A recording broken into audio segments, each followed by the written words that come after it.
Mao ni siya ang wall sa Sisimbra Castle. So kana siya nga mo na ang view gikan sa sulod sa wall. Unya din mo tanaw ka sa gawas. Bukid manggod ni siya. Mo na makita nimo ang region. Nya nindot kayo ang panahon, nindot kayo ang adlaw.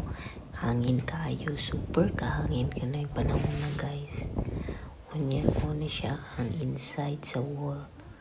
Unya 9th century na siya nga building a wall remains sa castle.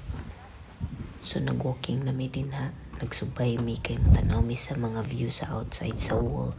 Nya inside sa wall na siya simbahan po, pero mo ni among makita. Naghunghong ko guys kay natug nang akong tupad.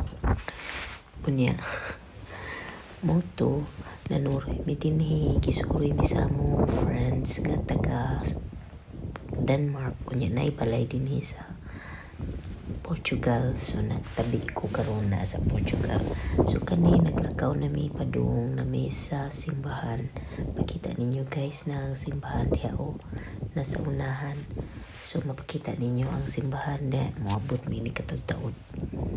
Nya mo na siya diha ang walls.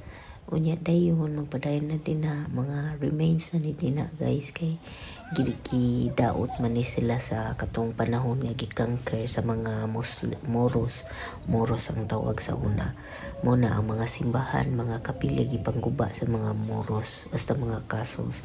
Mo na ang unsa na na remains mo na lang ni unya kana din sa unahan guys. So sud sa wall is cemetery na siya. So, minteryo na siya din ha. Kana natin sa sulod kung tutukan ninyong tamad, minteryo na. Nya outside ana sa layo. Taas man kay bukid man kay na kay super kataas. National Park mapud ni. Makita nimo ang Atlantic Ocean. Unya kani ang sud sa simbahan. Nindot kay ang simbahan guys. Kay ngano tiles jud ang ilang bungbong nga mga design nga tiles ba niya. Mga santos. Mga dungog siguro ninyo ang hagok sa akong tupad guys. Gikapuyin taon na isbiyahe kay yung layo mga siguro 10 hours ming drenay ba ni. Pero tanawa ang simbahan guys, nindot kay design no. Ang tiles nila ba nindot kay tungod magud ni sa kakaraan na ba mga 9th century gud niya gi-reserve na lang nila. So mo ni siya guys ang aning lugar sa Sisimbra Sisimbra Castle. Sisimbra angan sa lugar nya. Mo ni ang ruins pud ug ang simbahan. Thank you for watching guys.